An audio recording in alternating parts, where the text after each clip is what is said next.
कीटक एकमेकांशी खरंच बोलू शकतात का? म्हणजे त्यांची स्वतःची अशी काही भाषा असते? प्रश्न इंटरेस्टिंग आहे. हो ना.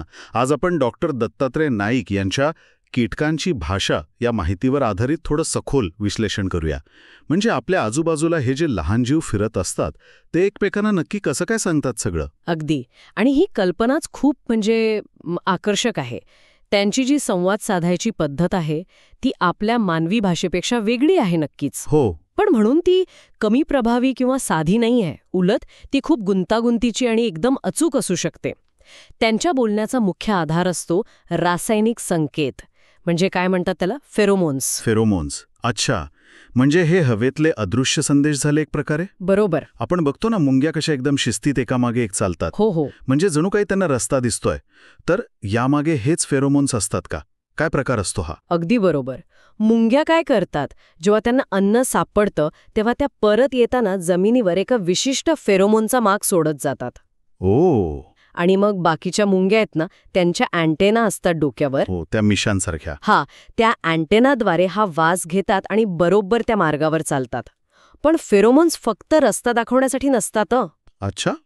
अजून काय काय असतं? खूप प्रकार आहेत. म्हणजे काही असतात लैंगिक आकर्षणासाठी, ज्यांना आपण सेक्स फेरोमोन्स म्हणतो.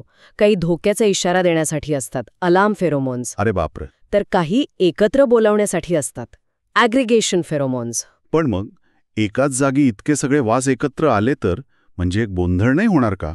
नाही, उत्तम प्रश्न आहे. इथेच तर गंमत आहे. प्रत्येक जातीच्या कीटकासाठी आणि प्रत्येक कामासाठी त्या फेरोमोनची केमिकल रचना अगदी वेगळी असते. अच्छा. म्हणजे प्रत्येकाचा कोडवर्ड वेगळा? अगदी तसंच. जणू काही प्रत्येकाची स्वतःची सही आहे. त्यामुळे गोंधळ होत नाही. त्यांचे अँटेना हे वास ओळखायला इतके सेन्सिटिव्ह असतात. म्हणजे हवेत अगदी थोडे जरी कण असले तरी ते ओळखतात. कमाल आहे. ही अचूकता खरंच थक्क करणारी आहे. हो ना. पण हे झालं रासायनिक संदेशांचं. या पलीकडे पण काही आहे का? म्हणजे मधमाशांचं ऐकलंय मी. मधमाशा. त्यांचं ते काहीतरी नृत्य असतं म्हणतात. लांबची फुलं सापडली की त्या पोळ्यातल्या इतरांना कसं सांगतात, हे तर अजूनच भारी वाटतंय. हो. मधमाशीचा वॅगल डान्स हे तर एकदम उत्तम उदाहरण आहे. वॅगल डान्स? हो. ही फक्त हालचाल नाहीये. ही एक प्रॉपर माहिती देणारी सिस्टम आहे. पोळ्यात परत आलेली मधमाशी अंधारात सुद्धा एका विशिष्ट पद्धतीने नाचते. अच्छा. म्हणजे ती स्वतःच्या शरीराला कंप देत सरळ जाते, मग वळून परत येते.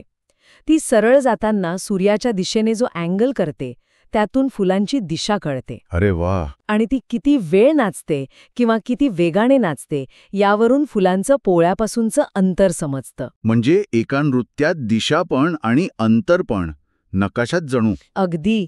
आहे की नाही कमाल? एका लहानशा कीटकाच्या डान्समध्ये एवढी माहिती. आणि एवढंच नाही, पोळ्यातली जी राणी माशी असते ती सुद्धा विशिष्ट फेरोमोन्स हवेत सोडून सगळ्या कॉलनीला कंट्रोल करते. म्हणजे नवीन राण्या तयार होऊ द्यायच्या नाहीत वगैरे. म्हणजे सगळं एकदम सिस्टमॅटिक चालतं त्यांच्यात. हो. त्या लहानशा समाजात पण किती सुसूत्रता आहे बघा. अविश्वसनीय. पण मला सांगा, शास्त्रज्ञांना हे सगळं इतक्या डिटेलमध्ये कळतं कसं? म्हणजे हे फेरोमोन्स दिसत तर नाहीत. बरोबर. मग कसे शोधतात हे? आणि त्यांचं केमिकल स्ट्रक्चर कसं ओळखतात? यासाठी खूप पेशन्स लागतो आणि खूप ॲडव्हान्स टेक्नॉलॉजी लागते. हे जे कण असतात ना फेरोमोन्सचे, ते खूपच कमी प्रमाणात असतात. हो, असणारच. शास्त्रज्ञ खास उपकरणांनी ते गोळा करतात. मग लॅबमध्ये गॅस क्रोमॅटोग्राफी आणि मास स्पेक्ट्रोमेट्री सारख्या मशीन्स वापरून त्यांचं विश्लेषण करतात. ओके. म्हणजे त्या मशीन काय करतात नक्की? सोप्या भाषेत सांगायचं तर त्या केमिकल कणांना वेगळं करतात, त्यांची ओळख पटवतात आणि त्यांचं नक्की रासायनिक सूत्र काय आहे ते सांगतात. बापरे. म्हणजे खूपच क्लिष्ट असणार आहे सगळं. हो. पण या ज्ञानाचा उपयोग पण खूप महत्वाचा आहे. म्हणजे आता आपल्याला माहितीये की कोणत्या किडीसाठी कोणता फेरोमोन वापरायचा. मग त्याचे कृत्रिम फेरोमोन बनवून शेतात सापळे लावता येतात. म्हणजे मग ती कीड त्या सापळ्यात अडकते. अच्छा. म्हणजे कीटकनाशक फवारायची गरज कमी होते. अगदी. पर्यावरणासाठी हे खूप चांगलं आहे. खरंय.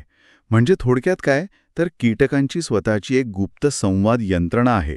वास आणि कधीकधी शारीरिक हालचाली वापरून ते बोलतात. बरोबर.